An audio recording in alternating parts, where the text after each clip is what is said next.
Hello friends, welcome to my channel. और मैं रहती हूँ जर्मनी में। आप देख रहे हैं मेरी गणेश पूजा की सीरीज़। और इस सीरीज़ को मैंने 2 पार्ट में बनाया है। और पार्ट 1 है जिसमें मैंने शेयर किया था अपना एक्सपीरियंस कि कैसे जर्मनी में रहते हुए इको फ्रेंडली तरीके से हमने गणेश जी की स्थापना की और उनका पूजन किया। और अगर आप वीडियो में नए हैं और आपने नहीं देखा है तो आपको उस वीडियो का लिंक कमेंट बॉक्स में मिल जाएगा। और आज है 5th डे। और आज के वीडियो में मैं शेयर करूंगी अपना एक्सपीरियंस कि कैसे मैंने गणपति जी की पूजा की और उनका विसर्जन किया। और आप सभी को पता ही होगा कि जब हम अपनी कंट्री में नहीं होते हैं तो बहुत सारी लिमिटेशंस होती हैं। तो जर्मनी में भी बहुत सारी लिमिटेशंस थी। तो मैं अपना एक्सपीरियंस शेयर करूंगी कि कौन सी चीज़ें हमने कहाँ से ली और कैसे अपनी इंडियन पूजा को जर्मनी में रहते हुए अच्छे से किया। सेम ये पूरी पूजा हमने कैसे इको फ्रेंडली तरीके से मैनेज की, तो इसके लिए मैं बहुत सारी इन्फॉर्मेशन, बहुत सारी टिप्स भी शेयर करूँगी। Let's start the video. वैसे तो गणपति जी की स्थापना 11 दिनों के लिए की जाती है, लेकिन लोग अपनी इच्छानुसार 1.5 दिन, 2.5 दिन, 3.5 दिन, 5 दिन, 7 दिन और 11 दिन करते हैं। हमने 5 दिनों के लिए किया था और आज है हमारा विसर्जन। गणपति जी का विसर्जन करने से पहले हमने उनकी पूजा की पंचामृत से स्नान करा कर। पंचामृत मतलब पहले जल से स्नान कराना, फिर दूध से, दही से, शहद से और फिर घी से, और अंत में फिर से हम जल से भगवान जी का स्नान कराएंगे।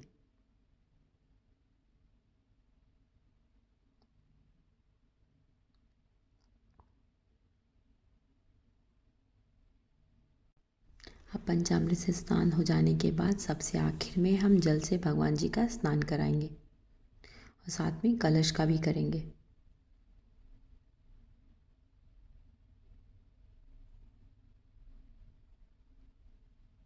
स्नान हो जाने के बाद हम भगवान जी को टीका करेंगे, सिंदूर का, हल्दी का, चंदन का, और साथ ही उनमें अक्षत भी चढ़ाएंगे।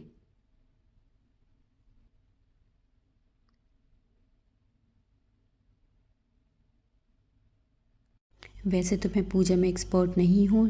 जो भी मैंने सीखा है या तो बड़ों से सुनकर सीखा है या फिर इंटरनेट से पढ़कर।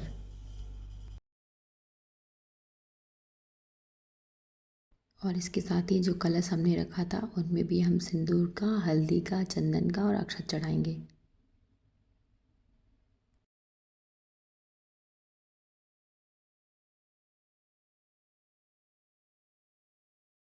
अब हम भगवान जी को चढ़ाएंगे फ्रेश फ्लावर्स।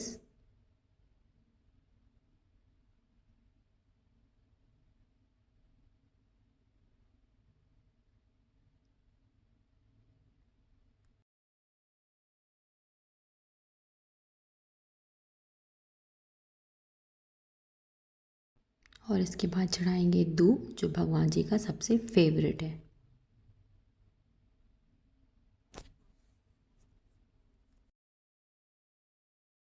ओम वक्रतुंड महाकाय सूर्यकोटि समप्रभ निर्विघ्नं कुरु मे देवो सर्वकार्येषु सर्वदा।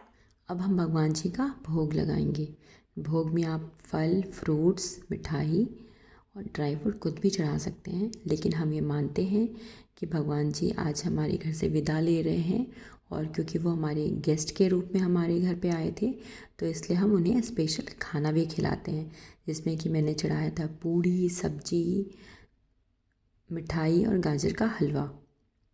साथ में भगवान जी को मोदक बहुत पसंद है, इसलिए मैंने उन्हें आटे का लड्डू भी चढ़ाया था।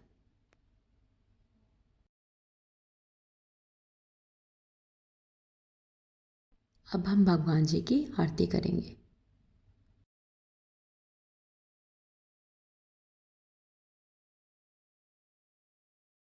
गणपति बप्पा मोरिया गणपती बाप्पा मोरिया गणपती बाप्पा मोरया पुढच्या वर्षी लवकर या।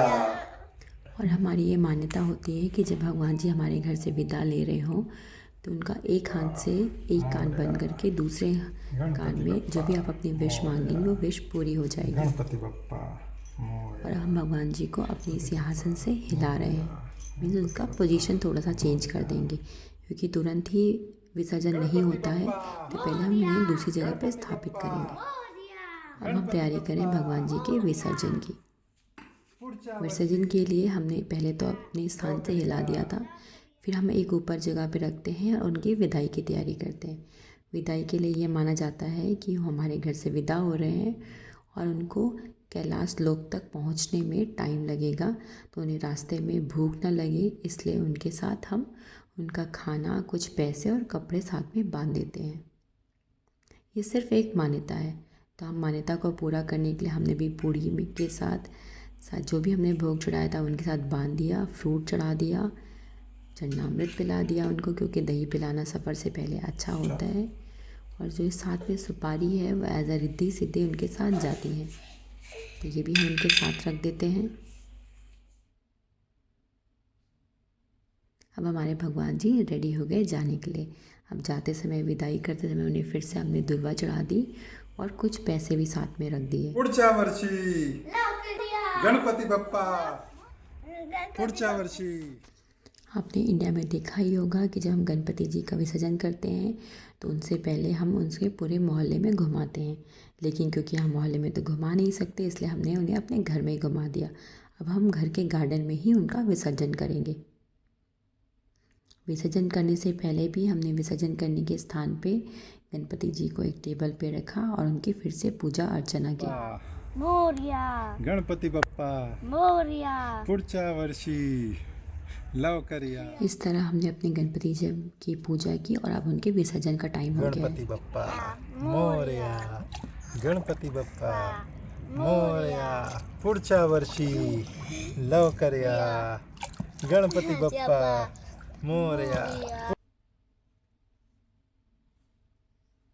पूजा समाप्त हुई। अब टाइम हो गया ये शेयर करने का कि मैंने इको फ्रेंडली तरीके से कैसे किया। इको फ्रेंडली तरीका का मतलब है कि एक ही चीज़ को अगर आपने यूज़ किया तो उसका बार बार यूज़ करना, ताकि वो इन्वायरमेंट को नुकसान ना पहुंचाए। तो पहला है भगवान जी की मूर्ति जो कि पीतल की, जिसे हम हमेशा यूज़ करते हैं। दूसरा है भगवान जी का डेकोरेशन, जिसके लिए मैंने यूज़ किया है left over curtain, tissue paper, flower, एक आर्टिफिशियल क्रीपर और लाइट, जिसे मैं बार बार यूज़ करती रहूँगी। साथ ही यूज़ किया है रियल फ्लावर, जो कि बाद में भी बने रहेंगे। कोई भी डिस्पोजेबल कप्स नहीं यूज़ किए हैं भगवान को भोग लगाने के लिए। नेक्स्ट है जो डेली यूज़ में जो रियल फ्लावर्स निकलते हैं, उसे हमने अपने गार्डन में ही डिस्पोज ऑफ किया है, जो कि ईज़िली सड़ जाएंगे।